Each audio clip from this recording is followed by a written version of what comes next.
BTC बिसायख'थिया खाथिथारसै बेबायदि समाव जों एपिपि राजखान्थियाव गोबां फोसावनो बेबायदिनो दिनै 19 नं थुलबारि बियाब जोंनि नैबे कासख'बा ओनसोलावबो बिसायख'थियारि मेलाव बाहागो लाबाय मा फोरमायगोन?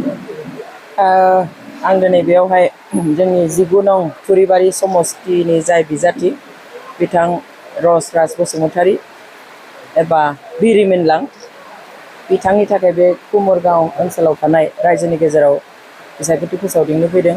आं रायजो राजाखौ जोबोद गोसो गुदुङै बेयाव ज' फैनाय नुनानै जोबोद मोजां मोनबाय। बे थुरिबारि समस्तियाव सासेबो दिनैसिम जोंनि बिटिसि मोननायनि उनावहाय बर' मानसि बिजाथि हिसाबै गाखोनानै सिगाङाव हयथ' सासे सानै होदोंमोन खिन्थु दिनैसिम बिजाथिखौनो होआखै। दाबो 19 जन सा 19 बिजाथि दङ बेयावहाय। बिनि मादाव जोंहा सासेल' बर' बिजाथि दङ। बेयावहाय जेसेबां बर' रायजो राजा दङ बिथांमोना गावनि बे थै जिउजों मोननाय जा बिटिसि बिटिआर बिनि मुङावबो सासे बर' बिजाथिनो दिनैसिम भट होफेरनो मोनाखै। बेयावहाय जों सानदों जों बे बिटिसिनि गासैबो हालामखौ जोङो थै जिउ होनानै मोनदों जेला बेवहाय जिखिनि बर' रायजो राजा दङ बिथांमोनाबो मोन्थाय दङ जे गावनि बर' फिसानो बेवहाय भट होनानै देरहाहोनो थाखाय। बेनिखायनो जोङो एपिबि हान्जानिफ्राय बिथांखौहाय बिजाथि होदों। जों आसा खालामदों जोंनि बर' रायजो राजाया बयबो लैहोर सासेबो न'आव थाबोआलासिनो बिथांखौ साफ्रोमबो बर' फिसाया भट होनानै देरहाहोगोन आरो बेनि रायजो राजायाबो मोनसे गोसोआव गोजोननायखौ लागोन।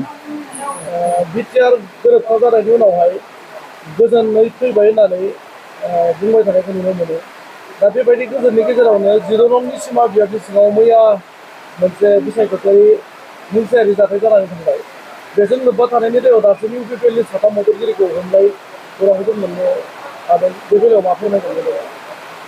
बुंनायाथ' बुंगासिनो नाथाय मैयानि जि जाथाय जादों आरो बिनि सिगाङावबो जादों जोंनि बावखुंग्रियाव जादों जोंनिथिंबो उदालगुरिजोंबो फिसा फिसौ बेबायदि जाबाय थादों आरो बे दुखुनांथाव आनफर्चुनेट जानाङामोन। खारन सान्थि फैबाय होननानैथ' बुंबायल' थानाय खोथा नङा। आंखि बुंदों जे गोदो बिसायख'थि जायोब्ला ओरैबायदि खालामोमोन ओरैबायदि खालामोमोन माने असान्थि खालामनायनि माखासे जाहोनफोरखौ बुंगासिनो थायो बा माबायदि जाथाय जानाय बेफोरखौ बुंगासिनो थायोमोन। नाथाय जों दिनै नुबाय सोरखाराव थानाय हान्जायानो बेवहाय इनभल्भ जानानै दङ जायनि थाखाय सोरखाराव थानाय हान्जानि मानसिखौनो दिनै पुलिसा हमनानै लांनो गोनां जाबाय एरेस्ट खालामनो गोनां जाबाय।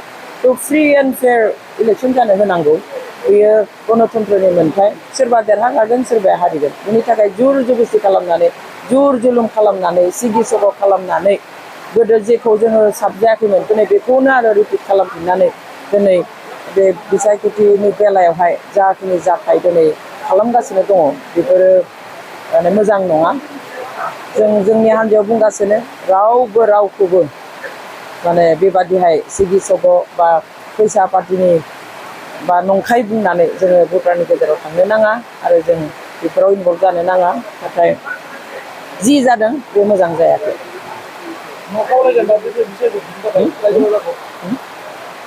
जों रायजो राजाखौ खावलायगोन बे बिसायख'थियाव जाहाथे जोङो इयुन जोलैनि मोजां भबिसतनि थाखाय साननानै जाहाथे भट होयो। रायजो राजाया जाहाथे जि थै जिउ होनानै मोननाय जि दख्लाबसे हा बेखौ रैखा खालामनो बिनि गोहोफोरखौ रैखा खालामनो जाहाथे भट होयो आरो जाय जोहोलावफ्रा मुंख्लं जालांबाय जायफ्रा दिनैबो जेल जानानै दङ जाय जोंनि आइजोफ्रा जिनाहारि खालामजाबाय रायजो राजाया जोंनि मोन्थायनि थाखाय दावहा नांनायाव अनेक इनाय अयथासारनि मोगा मोगि जानो गोनां जाबाय बिथांमोननि मुङाव जाहाथे भट होयो आं बेखौ बयखौबो खावलायो। Thank you.